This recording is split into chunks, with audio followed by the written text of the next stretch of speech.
Happy Canada Day to all those celebrating north of the border. And as the calendar turns to July here in the States, we've got reason to party as well. The New York Mets are playing today, and that means that we have a pitcher that we can use against them in daily fantasy. I'm Mike Cardano with the RotoExperts in the Fantasy Sports Network, and this is your Daily Fantasy Minute. Now, it's been a pretty lousy month to play Jon Lester, but in spite of a tough June, the dude has a nifty 3.3 xFIP, which is the same as Johnny Cueto, by the way, who I expect the masses will be on today.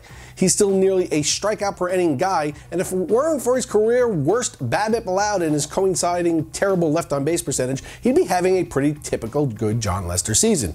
Now, he gets away from Wrigley Field today, which should help his artificially inflated home run rate, and he's facing the Mets, who have been riddled with injuries resulting in an offense that's averaged just about 1.5 runs per game the past 2 weeks, and that includes a game where they scored 7 runs.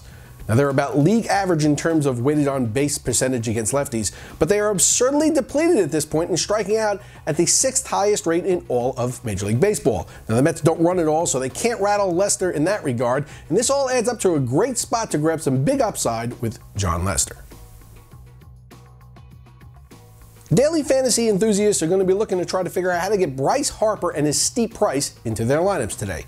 Now, we may have to watch the weather in this one, so make sure it gets played, but Bryce faces young Braves right-hander Matt Wisler today, who's been able to muster just 2 strikeouts in 12 Major League innings so far.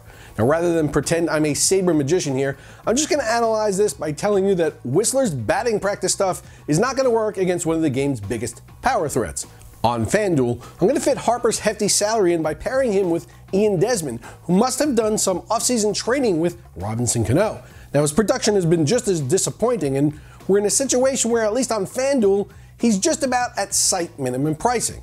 Now, Ian was on a 4-game hitting streak, including 2 home runs going into last night when he whiffed 4 times. But as I mentioned with Harper, Whistler just isn't missing any bats.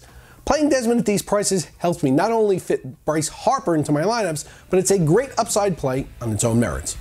Now, for more expert insight and extraordinary perspective on the world of daily fantasy, head on over to dailyroto.com or keep it right here on the Fantasy Sports Network.